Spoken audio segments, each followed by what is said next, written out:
Ya, Bismillahirrahmanirrahim. Assalamualaikum warahmatullahi wabarakatuh.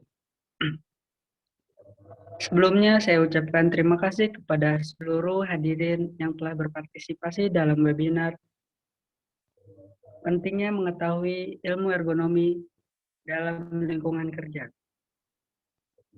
Selanjutnya marilah kita haturkan puja serta syukur kepada Allah Subhanahu wa taala, dan jangan lupa pula marilah kita haturkan salawat serta salam kepada Nabi Muhammad SAW. Hadirin yang berbahagia, langsung saja kita ke topik utamanya, mengapa kita harus mengetahui ilmu ergonomi dalam lingkungan kerja. Langsung saja kepada saudara Sobar, waktu dan tempat dipersilakan. Assalamualaikum warahmatullahi wabarakatuh.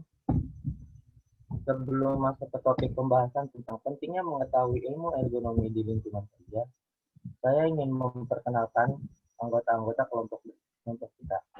Yang pertama ada Cempaka Wine Apriyani, yang kedua ada Farah Alafia, yang ketiga ada Muhammad Sobarudin, yang keempat itu ada Osama Priharto, yang kelima ada Suci Safitri, dan yang keenam ada Siti Wulandari.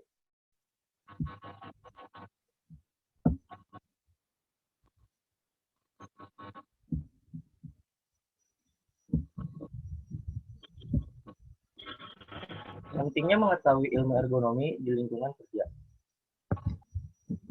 Pengertian dari kesehatan dan keselamatan kerja atau yang biasa disebut dengan K3 itu bisa terbagi menjadi 3 versi.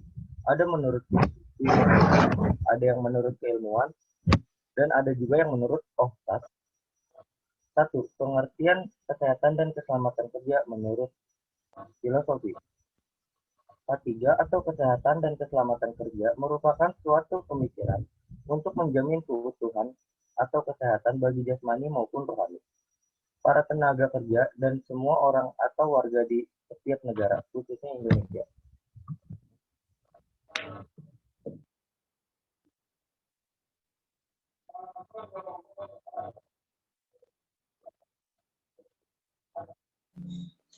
Yang kedua, pengertian keselamatan dan kesehatan kerja menurut ilmuwan.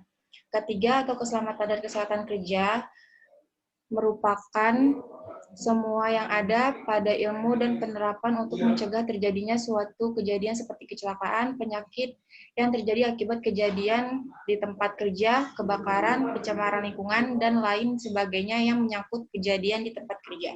Yang ketiga, pengertian keselamatan dan kesehatan kerja menurut OHSAS 18.2007.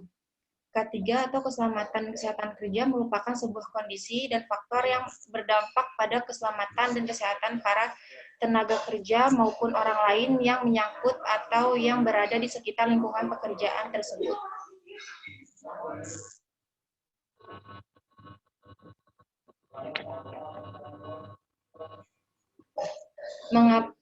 Mengapa menerapkan ergonomi sangat penting untuk pekerjaan konstruksi?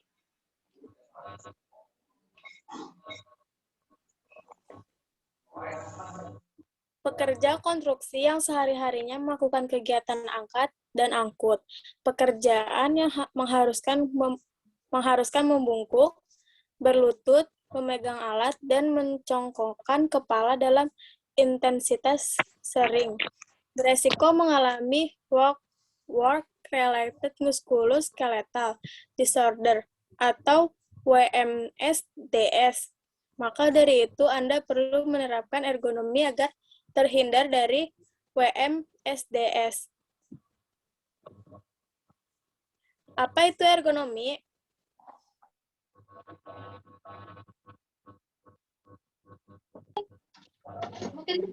Ergonomi merupakan ilmu yang mempelajari mengenai sifat dan keterbatasan manusia yang digunakan untuk merancang sistem kerja, sehingga sistem tersebut dapat bekerja dengan baik.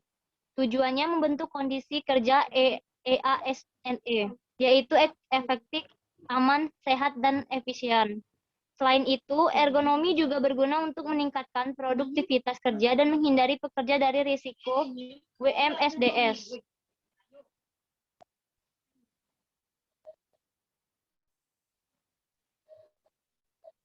Kegiatan konstruksi yang meningkatkan risiko WMSDS antara lain, yang pertama mencengkram atau menggenggam alat, yang kedua bekerja dengan posisi kaku, yang ketiga membungkuk, yang keempat menggunakan peralatan mesin yang menghasilkan getaran, yang kelima berlutut, yang keenam pekerjaan yang memerlukan tenaga yang kuat, yang ketujuh pekerjaan yang mengharuskan pekerjanya mencongokkan kepala terus-menerus, yang kedelapan berjongkok, yang kesembilan angkat dan angkut, dan yang terakhir pekerjaan yang mengharuskan pergerakan berulang-ulang.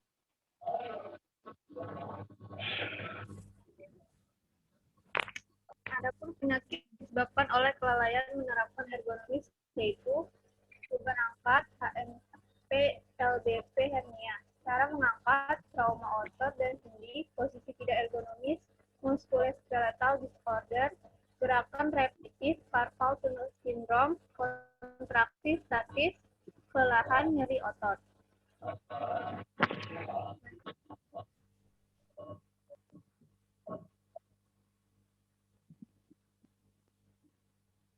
Keuntungan menerapkan ergonomi, yang pertama penghematan biaya, mengurangi biaya kompensasi pekerja karena lingkungan kerja yang sehat dan aman, sehingga risiko cedera dan kecelakaan kerja dapat diminimalkan.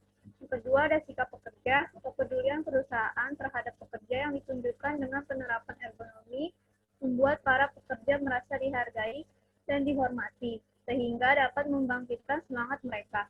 Yang ketiga ada produktivitas dan kualitas. Lingkungan kerja yang sehat, aman, dibarengi dengan peningkatan semangat kerja karyawan akan meningkatkan produktivitas kerja, menghasilkan produk-produk berkualitas, dan meningkatkan pelayanan mutu.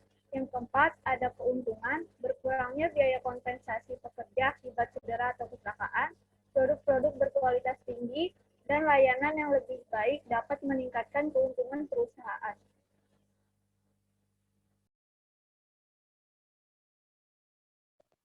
Ya, sebelum saya mengakhiri webinar kami, ada yang ingin bertanya?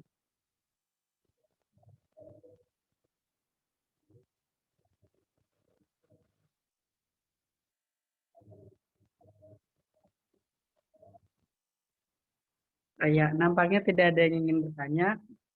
Ya, terima kasih kepada seluruh peserta yang telah hadir. Saya ucapkan terima kasih sebanyak-banyaknya. Wassalamualaikum warahmatullahi wabarakatuh.